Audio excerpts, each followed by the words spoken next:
Nous avons signalé dans une vidéo précédente que le cristal peut être obtenu par la juxtaposition de mailles de façon triplement périodique et régulière suivant les trois directions de l'espace. Seulement, on n'avait pas précisé que le cristal peut être décrit par plusieurs mailles de différentes orientations et différents volumes. Mais la maille la plus adéquate serait la maille qui a le volume le plus faible et la symétrie la plus élevée possible. Ces deux critères ont un lien très étroit avec la détermination structurale des cristaux. En effet, la détermination structurale est tributaire du nombre d'atomes à localiser. La détermination structurale sera d'autant plus facile que le nombre d'atomes à chercher est le plus faible possible. Dans ces conditions, la maille à choisir est la maille qui a le plus faible volume. Mais dans le cas où le cristal peut être décrit par plusieurs mailles ayant toutes le volume le plus faible, on conçoit de choisir la maille qui est la plus symétrique. Et qui dit symétrique dit le maximum de lien entre les atomes à l'intérieur d'une maille. Et dans ce cas, au lieu de chercher toutes les positions atomiques, on se limite à chercher une partie des positions et les autres vont être trouvées par la symétrie cristalline. Pour plus de détails concernant la symétrie, nous projetons de faire prochainement une vidéo concernant ce sujet. Alors maintenant, pour illustrer la possibilité de décrire un réseau ponctuel cristallin par plusieurs possibilités de mailles, mettons-nous pour une question de simplicité dans un cas à deux dimensions, donc le cas suivant ici où il y a un certain nombre de nœuds qui se répètent régulièrement et périodiquement suivant deux directions d'un plan donné. L'une des mailles possibles pour décrire le réseau ponctuel est la maille de côté A1, B1. En effet, le réseau peut être obtenu en juxtaposant les mailles de paramètres A1 et B1 suivant les deux directions du réseau.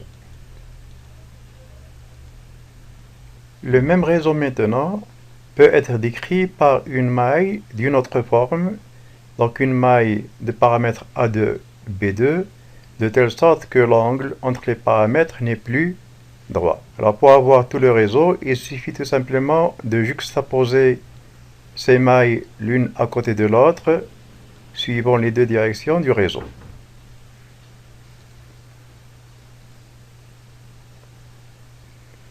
Le même réseau peut être maintenant décrit avec une maille qui a une forme ressemblant un peu à celle de tout à l'heure, mais qui a une taille plus importante. Le même réseau peut être maintenant obtenu par la juxtaposition régulière suivant les deux directions du cristal d'une maille de ce type.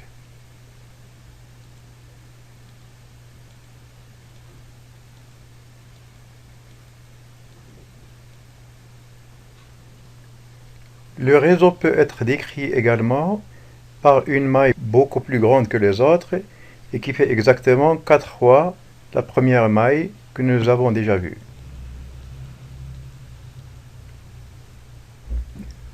En résumé, le réseau que nous avons pris comme exemple peut être décrit par plusieurs mailles de différentes formes et différents volumes, ici à deux dimensions, différentes surfaces. Ainsi, ce réseau peut être généré par une maille de type 1 ou par une maille de type 2, par une maille de type 3, 4, 5. Bien sûr, il y en a d'autres, mais pour limiter la discussion, nous nous limitons à ces 5 mailles. Comme nous l'avons signalé tout à l'heure, la question qui se pose maintenant, puisque le réseau peut être décrit avec plusieurs mailles de différentes formes et différentes surfaces ici à des dimensions, la question qui se pose donc, mais quelle est la maille adéquate qui va décrire au mieux le réseau? Comme nous l'avons signalé tout à l'heure, la meilleure maille à partir de laquelle on peut générer le réseau est la maille qui a la plus petite taille. Comme on est à deux dimensions, la surface de chacune des mailles n'est autre que le module du produit vectoriel des deux vecteurs de base de chacune des mailles. De façon générale, si une maille bidimensionnelle est construite sur deux vecteurs n1 et n2 décomposables dans une base AB, de telle sorte donc que n1 est égal à U1A plus V1B et N2 égale à U2A plus V2B, alors la surface du parallélogramme N1, N2, qui est la surface donc de la maille, n'est autre que le module du produit vectoriel N1 et N2 dont l'expression est la suivante. Et on conclut alors que la surface de la maille n'est autre que 1 fois la surface de la base AB. À titre d'exemple, on peut calculer la surface de l'une des mailles de ce réseau en prenant par exemple la maille 3, qui a comme vecteur de base A3 et B3. Comme A3 est égal à 2 fois A1 plus 1 fois B1 et B3 est égal à 0 fois A1 plus 1 fois B1, la surface de la maille S3 n'est autre alors que le module du produit vectoriel A3, B3, dont l'expression est la suivante. Et le calcul montre alors que cette surface n'est autre que 2 fois la surface de la maille construite entre A1 et B1. Le fait que la surface de la maille 3 est double de celle de la maille 1 peut se voir facilement de façon géométrique. Il suffit tout simplement de découper le triangle rectangle à cet endroit-là et le déplacer ici à cet endroit. Et on voit bien donc que la surface totale obtenue dans ce cas serait 2 carreaux, donc 2 fois la surface de la maille 1. De la même façon qu'on a fait pour le calcul de la surface de la maille 3, on montre que la surface de la maille 2 est exactement la même que celle de la maille 1. La maille 5 a plutôt une surface 4 fois la surface de la maille 1 et la maille 4 a une surface qui est exactement la même que celle de la maille 3, donc une surface double par rapport à la maille 1. Géométriquement, on peut voir que la surface de la maille 2 est exactement égale à celle de la maille 1. Il suffit, comme on l'a fait pour la maille 3, de découper ce triangle ici et de le mettre à cet endroit et on verra bien donc que la surface de la maille 2 est exactement la même que celle de la maille 1. Donc les mailles les plus petites pouvant décrire le réseau bidimensionnel avec lequel on donne l'exemple sont les mailles 1 et 2. Et la question qui se pose donc, quelle est la maille à choisir entre ces deux mailles? Autrement dit, quelle est la maille adéquate qui va décrire le réseau? La maille adéquate qui va décrire le réseau n'est autre que la maille la plus symétrique, et dans ce cas, ça serait la maille 1. À 3 dimensions, on serait amené à calculer les volumes et non pas les surfaces. Et dans ces conditions, si une maille donnée tridimensionnelle est construite sur 3 vecteurs de base A, B, C, le volume de la maille n'est autre que le produit mixte A, B, C, à savoir le produit scalaire entre le vecteur A et le produit vectoriel B, C, ou bien le produit scalaire entre le vecteur B et le produit vectoriel CA, ou bien le produit scalaire entre le vecteur C et le produit vectoriel A et B. Dans le cas tridimensionnel, si la maille est construite sur 3 vecteurs N1, N2 et N3 décomposables chacun suivant une base ABC, alors le volume de la maille construite sur les vecteurs N1, N2 et N3 n'est autre que le produit mixte N1, N2, N3 qui est en fait égal au produit scalaire entre N1 et N2 vectoriel N3. Et ce produit n'est autre que le déterminant U1 V1 W1, U2 V2 W2 et U3 V3 W3 fois le produit mixte ABC.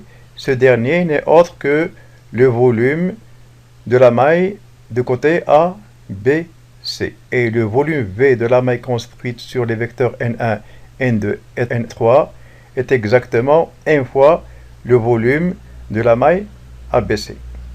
Nous remarquons enfin que le produit mixte N1, N2, N3 peut être écrit sous la forme N2 scalaire N3 vectoriel N1 ou bien N3 scalaire N1 vectoriel N2. Si on revient maintenant à notre réseau bidimensionnel, les mailles ne contenant les nœuds que sur les sommets, comme la maille 1 et la maille 2, sont appelées des mailles primitives. Dans ces mailles, le nombre de nœuds est égal exactement à 1. En effet, on voit ici pour la maille 1 que le nœud se trouvant à ce côté va être partagé entre la maille 1, une autre maille identique qui serait là, une troisième là et une quatrième ici. Et de ce fait, ce nœud-là serait partagé entre 4 mailles équivalentes de type 1. Et par voie de conséquence, le nœud va participer à cette maille uniquement avec un quart. Et de ce fait, 4 fois 1 quart, ça donne 1, et l'on est exactement de même pour la maille 2. Donc ces deux mailles ne contenant qu'un seul nœud, à savoir que des nœuds sur les sommets, sont appelées des mailles primitives. Pour ce qui concerne maintenant la maille 3 et la maille 4, si on veut calculer le nombre de nœuds qu'elles contiennent, un sommet, comme tout à l'heure, va compter pour 1 quart, donc 4 fois 1 quart, ça donne 1, et le nœud qui est au centre de la maille n'est pas partagé avec des mailles équivalentes. Par voie de conséquence, le nombre total de nœuds dans cette maille, c'est 4 fois 1 quart, qui est égal à 1, plus 1, 2. Et il en est de même pour la maille 3. Donc la maille 3 et la maille 4, du fait qu'ils contiennent 2 nœuds par maille, donc sont appelées des mailles doubles. Quant à la maille 5, elle contient des nœuds sur les sommets qui, comme les autres mailles, vont compter 1 quart puisqu'on est à 2 dimensions. Et 4 fois 1 quart, ça donne 1. Enfin, le nœud qui est au centre de la maille appartient à 100% à la maille. Donc c'est le deuxième nœud. Quant aux nœuds qui sont sur les côtés, et comme on est à 2 dimensions, un côté de maille à 2 dimensions est partagé entre 2 mailles équivalentes. Par voie de conséquence, les nœuds qui vont être sur ces côtés-là vont être partagés entre 2 mailles équivalentes. Par voie de conséquence, leur taux de participation à cette maille est égal à 1,5.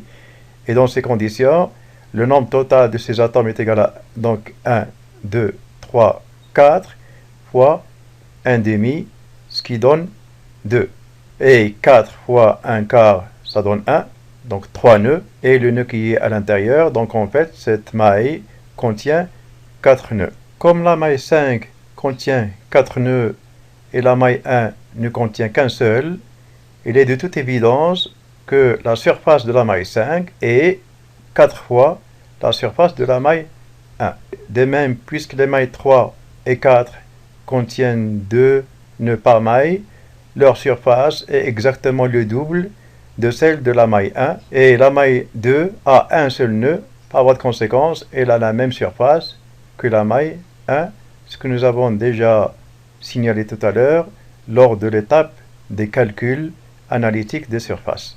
Finalement, nous signalons que le taux de participation des nœuds dans une maille tridimensionnelle n'est pas le même que dans le cas bidimensionnel. En effet, dans le cas tridimensionnel, un sommet compte pour 1/8, une face compte pour 1/2 et une arête compte pour 1 quart. Et les nœuds contenus dans la maille comptent pour 1 puisqu'ils ne sont pas partagés. La figure suivante montre certaines positions particulières que les nœuds peuvent occuper dans une maille donnée. Ces positions peuvent être les sommets de la maille, les centres des faces, les milieux d'arête et l'intérieur de la maille.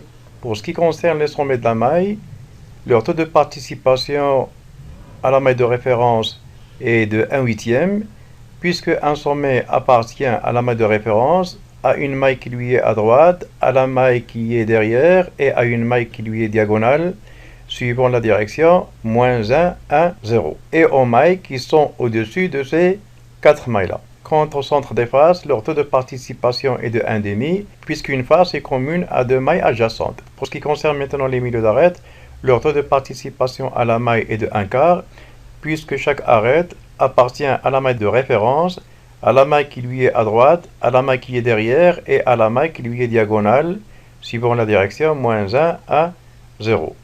Et finalement, les positions qui sont à l'intérieur de la maille, en cas d'exemple, cette position qui est en 1/2, 1/2, 1/2, donc ces positions qui sont à l'intérieur de la maille, leur taux de participation à la maille est 100%. En conclusion, les sommets vont compter 1/8, les centres des faces vont compter 1/2, les milieux d'arête vont compter 1 quart, et ce qui est à l'intérieur de la maille va compter pour 1. Nous verrons comment appliquer ces différentes dans les structures cristallines une fois qu'on abordera la cristallochimie.